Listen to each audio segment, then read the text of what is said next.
जय मसीह। बधाई सबै प्रभुको प्यारी छोरीहरूलाई, छोराहरूलाई पनि हो है। माया ठकुरी महर्जन दिदी यसैया 43 को 4 पद पढ्दिन भन्नुभएको छ। म पढेर गएन भने फेरि घरमै बस्नु दिँदैन होला। त्यसो भए मैले पढ्नु पर्यो, किनभने त मेरो दृष्टिमा अनमोल र मान योग्यको छस् औ म तँलाई प्रेम गर्दछु।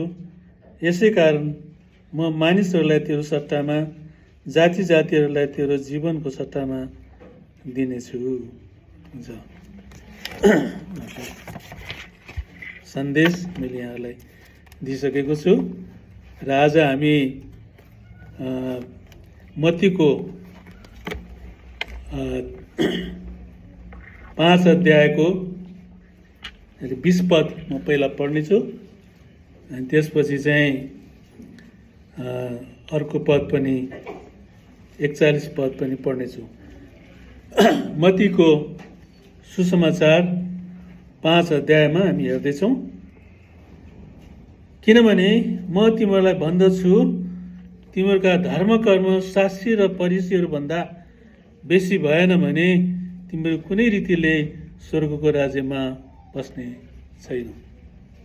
त्यसपछि अर्को एउटा पद छ, दुईटै पद पढ्छु म। 5 को 40-41। यदि कोही मानिसले मुद्दा चलाएर तिम्रो दौरा लिन दाबी गर्छ भने त्यसलाई तिम्रो खास्टो पनि दिइहाल।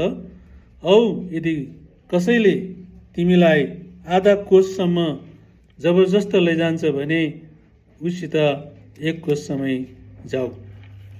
मैले आजको यो शीर्षक राखेको छु, एक्स्ट्रा माइल, अतिरिक्त दूरी। कसैले चाहिँ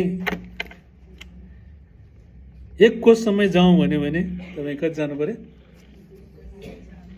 2 कोससम्म गइदिनु पर्यो होइन। मैले अघि पनि भनेको थिएँ कि चाहिँ मेरो घडीमा चाहिँ 15 मिनट फास्ट छ, 15 मिनट अगाडि राखेको छु। किन? म चाहिँ एक्स्ट्रा माइलमा जिउन चाहन्छु है। एक्स्ट्रा माइलमा तपाईँहरू कोही अफिसमा चाहिँ 10 बजे तपाईँको चाहिँ जाने टाइम छ या 9 बजी छ भने तपाईँ कति बजी जानु पर्यो? यदि तपाईँ एक्स्ट्रा माइल जिउँदा चाहनु भएको छ भने तपाईँ कति बजी जानु पर्यो? 15 मिनट या आधा घन्टा या 1 घन्टा पनि होला होइन। तपाईँले सुन्नुभयो होला नि, कुलमान उहाँ चाहिँ बिहान होइन